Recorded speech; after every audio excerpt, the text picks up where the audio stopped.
here, I can go deep for a second, and I think one of the people you mentioned earlier got a deep sense of this. There's bad secrets and there's confidentiality. What people do is this very artificial way, secrets are bad. That's not true, right? Confidentiality is actually sacred, and sordid secrets, right? Fathers, sleeping with his daughter, sordid secret, bad. So there's this kind of notion in victim feminism of breaking the silence. But actually, when you're actually holding sacred confidentiality, and you break that, that's actually not a great thing to do. That's not breaking the silence. That's just breaking a promise, right? And to kind of cloak that and breaking the silence is absurd, right? At the same time, let me now take responsibility for when we go now the other way. I didn't understand that actually confidentiality was impossible. And I wanted to have confidentiality for 3 reasons. I didn't want to get attacked in my private relationships. 1, I knew I would. I wanted privacy, 2. I liked privacy. I liked being just Marc. And I liked hanging out at night and being Marc and not being Rabbi Gafni because that's who I am. Right? And I don't believe in Rabbi Gafni. Because Rabbi Gafni and Marc are the same person. And so I actually enjoyed, kind of the duality of relationship. So that's 2. And 3, it just seemed like, the safest way, to navigate was just to hold kind of privacy because it wouldn't make people hurt. Why is it going with her? I'm not with her. So it just kind of created a safe container. That turned out to be fatally wrong, right? So it was precisely the privacy that made me vulnerable. And had all the relationships been transparent, there would have been no vulnerability. And people could have made a choice. They could have said, well, we don't like that Marc's going out with, this person who has this staff function in the organization, right? Great. Don't come to the organization. Transparent, right? I didn't do that. That was a mistake. I didn't do it for the 3 reasons I just said, but I didn't understand, first of all, I didn't understand how painful holding confidentiality was for the women. 1. 2 is I didn't understand how painful it was going to be for people to realize that I'd gone out with people in the same circle. I just didn't understand, right, that was enormously painful to people, and that would create a kind of energetic explosion. I didn't understand that because of the vulnerability of the kind of Gary attack, they'd be able to then link that back and try and create and paint this kind of predatory image. That never in my wildest dreams occurred because I actually loved all these people. And when I say I loved all these people, I mean that in a kind of deep, real way. Was I in love with everyone? Of course not. I had a deep, real, affection and regard, for every person I was involved with. It was a genuine thing, and I would have remained, close friends with all of these people for the rest of my life had it not been ruptured. And I did not for a second live to see the rupture coming. That's what's kind of quite unbelievable. I'm not a blithering idiot, right? And I actually protected Beit Hadash from everything happening, which could kind of attack it, or I tried to. I didn't understand the need for that kind of internal protection. I also didn't share with my partner, that I was actually having these relationships. There's a number of reasons for that, which I'm not going to share because I want to, honor his integrity, and that's a privacy of our relationship. But I didn't, which I should have. And so I was basically A, moving too fast. B, going out with too many people. C, not realizing the fullness of where I was vulnerable on this.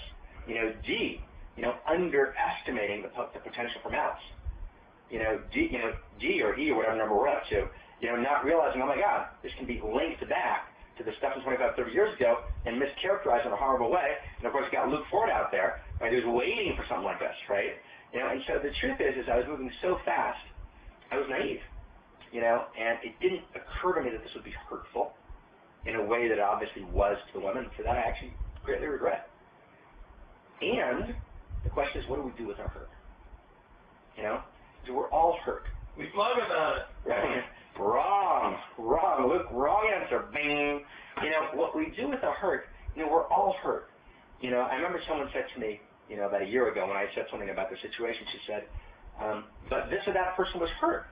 And I said, hurt doesn't give a person a license to murder, right? And that's actually something that the earlier philosopher you quoted understands very well, right? Actually, in the mafia, when you're hurt, rub them out. My dignity was offended. But actually, that's not the way it works.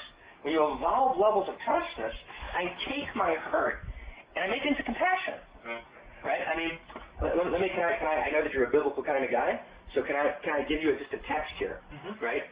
You know, you shall not oppress the stranger, for you were strangers in the land of Egypt. Meaning, you got hurt in the land of Egypt. You got badly hurt. But don't you then become an oppressor because you got hurt. It's so easy for the oppressor, right, to go, right, and in a very, very deep and profound way, you know, become, you know, an abuser. Now, I'm not accusing anyone of anything. I'm just saying, you know, what do you do with your hurt? Do you evolve it? Do we heal it? Do we recognize that we all hurt each other, that hurt's part of a relationship? Or do we demonize the person that hurt and say, he's got a lifelong of abusive power? Do I then file complaints because a whole sexual hysteria takes place that actually aren't true? Now, I don't think that anyone intentionally filed an untrue complaint, but there was a hysteria. There was a kind of, and all of a sudden, like 2, 3, 4, 5, everything just went crazy. You know? I mean, I never made any false promises to marry anyone. I took a polygraph on that. I never deceived anyone to gain sexual relations. I took a polygraph on that. I never inappropriately deployed my authority as an employer. I took a polygraph on that. You know, it's how I can go down the list. I won't bore you with the whole story, but basically, of course not. You know, and you know, I shouldn't have been in the relationships. You know, what I should have done is, I should have basically held my private life completely separate from vice versa. And if I didn't, I should have made it transparent. But to actually not be transparent and to be involved in people in my circle turned out to be impossible. Did it need to translate into what it did? Of course not. But did it become a kind of hysteria, you know, McCarthyism, insanity that then blogged into the old stories in an inappropriate way? It did. You know, and again, let me just address this directly. You know, on the public record. You know, my former wife, Chaya, wrote a long letter, a famous Chaya letter, you know, which appears this and that place online. I've written a long response, which I'm not going to publish. It's because, you know, we should be able to be responsible for the ways that we hurt each other in our marriage, not through blogging. That's actually not the way it's supposed to work. But there was one thing I'm going to say, you know, in her letter, which was completely inappropriate. She said, he told me the old stories were true. It's not at all true. I polygraphed this again, right? I told her very, very clearly, right, that the descriptions online were completely untrue. I told her the exact same thing I told you today, right? That got distorted into, Gafni said the old stories were true, which I never said anything vaguely like that. That then made the people who backed me think, oh, he completely lied to us about that, which is also not true. And because everyone's now self-protecting themselves, lest they be accused of, you know, God forbid, quote-unquote, not protecting the women, everyone moves into a protective stance. Let's sacrifice Gafni and go home.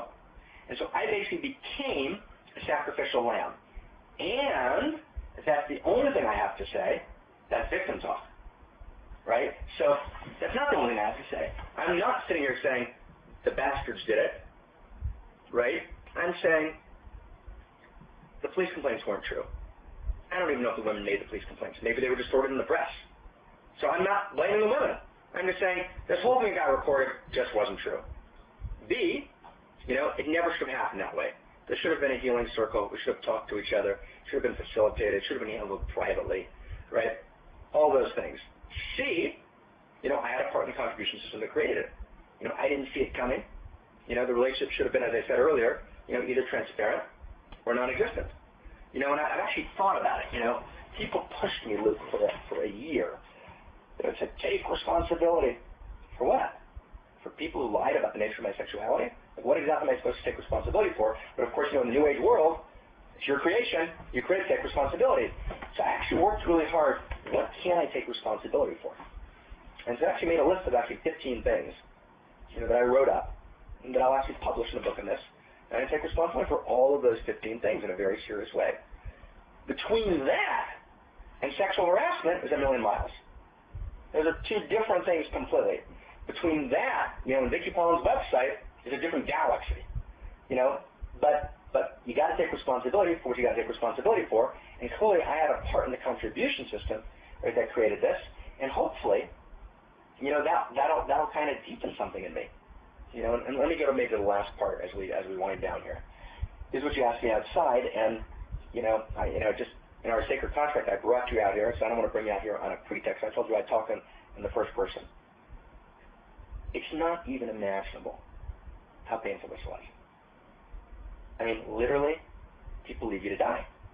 And they think you left them.